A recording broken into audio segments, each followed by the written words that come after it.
সুপ্রিয় দর্শক শ্রোতা, আমি আজকে আপনাদের সামনে একটি গুরুত্বপূর্ণ বিষয় নিয়ে আলোচনা করতে চাই। বিষয়টি হচ্ছে মানুষ কেন দিন সম্পর্কে সন্দেহগ্রস্ত হয় এবং মানুষ কেন সৃষ্টিকর্তাকে ভুলে নাস্তিক হয়ে যায়। মূলত মানুষ 5টি কারণে নাস্তিকতাকে গ্রহণ করে। কারণগুলো হচ্ছে ফিকরি সমস্যা, অর্থাৎ দৃষ্টিভঙ্গি বা চিন্তাজনিত সমস্যা।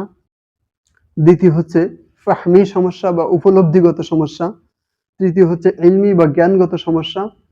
চতুর্থ হচ্ছে আমালি বা স্বভাবগত বা আমলি সমস্যা। আর পঞ্চম বাধা বা প্রতিকূলতা সমস্যা। আমি আজকে আপনাদের সামনে ফিকরি, চিন্তাগত বা দর্শনগত সমস্যা নিয়ে সংক্ষিপ্ত আলোচনা করব ইনশাআল্লাহ। আমরা আমাদের সমাজে দেখি কিছু মানুষ বলে যে পঞ্চ ইন্দ্রিয়ের মাধ্যমে আমি যে বিষয়গুলোকে দেখি, বুঝতে পারি, আমি শুধুমাত্র সেই বিষয়ের উপরেই বিশ্বাস স্থাপন করি। অর্থাৎ তারা তাদের বিশ্বাসকে পঞ্চ ইন্দ্রিয়ের মধ্যে সীমাবদ্ধ করে। আরেকটি বিষয়, কিছু মানুষ বলে যে আমি এই জিনিসটা যেহেতু বুঝি না, সুতরাং আমি এটা বিশ্বাস করি না, আমি এটা মানি না। অর্থাৎ তারা তাদের বিশ্বাসকে তাদের বুঝের ক্রাইটেরিয়ার মধ্যেই সীমাবদ্ধ করে রাখতে চাই। আমরা জানি যে পঞ্চ ইন্দ্রিয় হচ্ছে হেসায় খামেসা, যেটা হচ্ছে চোখ, নাক, জিহ্বা, যার দ্বারা আমরা স্বাদ গ্রহণ করি, কান, যার মাধ্যমে আমরা শ্রবণ করি, এবং আমাদের ত্বক, যার মাধ্যমে আমরা অনুভূতি গ্রহণ করি। কিছু মানুষ তাদের বিশ্বাসকে এই 5 ইন্দ্রিয়ের মধ্যে সীমাবদ্ধ করতে চায়, অর্থাৎ তারা দেখে না তাই বিশ্বাস করে না। কিন্তু দেখেন, ওই লোকটাই কিন্তু অনেক জিনিস এমন আছে যেগুলো তার পঞ্চ ইন্দ্রিয়ের মধ্যে নয়, তারপরেও সে সেটাকে বিশ্বাস করে। যেমন ধরুন, তাকে যদি বলা হয় যে তোমার মা এবং বাবার মাধ্যমেই তুমি এই দুনিয়াতে এসেছো, বিষয়টা কি তুমি দেখেছো? তখন সে বলবে না, আমি দেখিনি। যদি বলা হয় তাহলে বিশ্বাস করা কেন?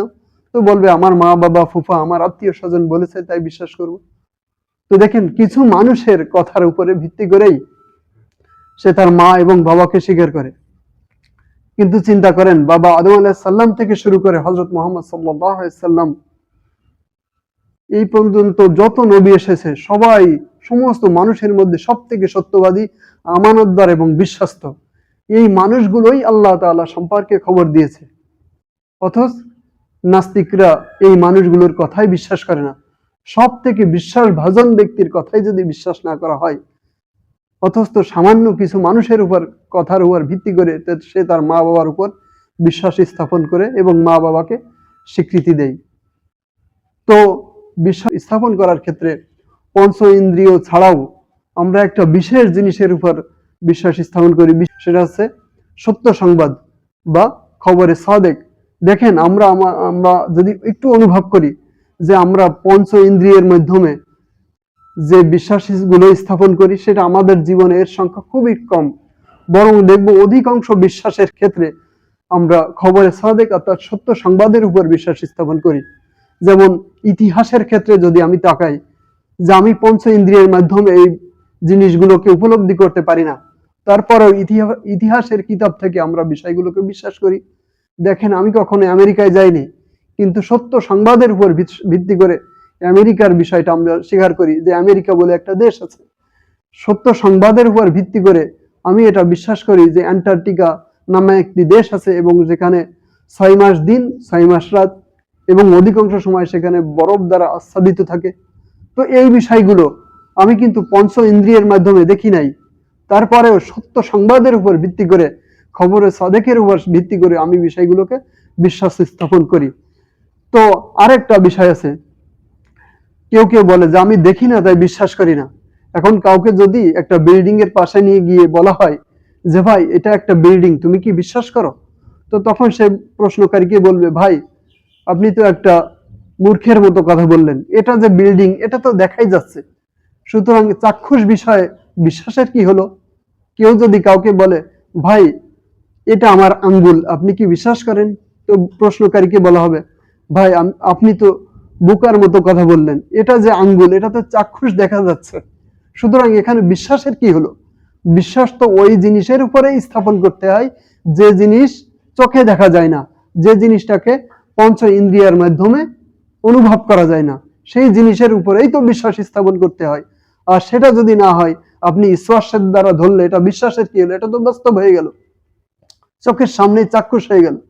তো নাস্তিক কিছু ভাইরা বিশ্বাসটা আর চাক্ষুষটা এই দুইটা জিনিসের পার্থক্য করতে পারে না। এখানে তাদের একটা অন্ধতা, ইলমি একটা জ্ঞানের অন্ধতা আমি বলবো। বিশেষ করে এটাকে জ্ঞানের অন্ধতাও বলবো না, এটা তাদের বিবেকের অন্ধতা। অর্থাৎ তারা চাক্ষুষ বিষয়টাকে বিশ্বাসের সাথে তুলনা করে, কিন্তু বিশ্বাসের বিষয় একটা জিনিস আর চাক্ষুষ বিষয় একটা জিনিস। এই জিনিসটা তাদেরকে বুঝতে হবে। অর্থাৎ আমরা আমাদের পঞ্চ ইন্দ্রিয় ছাড়াও আরো যে বিষয়গুলোর উপরে বিশ্বাস স্থাপন করি সেটা হচ্ছে খবরে সাদেক। আর সমস্ত নবীগণ যেহেতু আল্লাহ তাআলা সম্পর্কে খবর দিয়েছেন, সৃষ্টিকর্তা সম্পর্কে খবর দিয়েছেন, সুতরাং অবশ্যই এই খবরে সাদেক অর্থাৎ সত্য সংবাদের উপর ভিত্তি করে আল্লাহ তাআলার উপরে বিশ্বাস স্থাপন করতে হবে।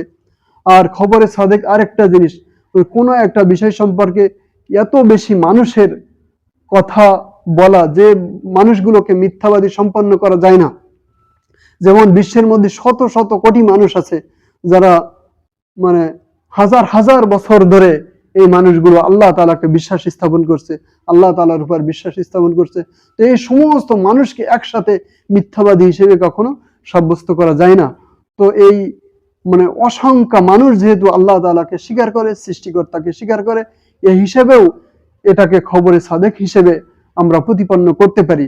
সুতরাং এরকম বিভিন্ন মাধ্যমে আমরা খবরে সাদেক অর্থাৎ সত্য সংবাদের উপর ভিত্তি করে যেমন বিষয়গুলোকে স্বীকার করি, তেমন আল্লাহ তাআলাকেও এই সত্য সংবাদের উপরেও ভিত্তি করে আমরা বিশ্বাস করতে পারি। এক্ষেত্রে আমাদের যে পঞ্চ ইন্দ্রিয় আছে এটার দ্বারা উপলব্ধি করা না করার উপরে অনেক কিছুই নির্ভর করবে না, কারণ বিশ্বাসের ক্রাইটেরিয়া শুধুমাত্র পঞ্চ ইন্দ্রিয়ের মধ্যে সীমাবদ্ধ নয়।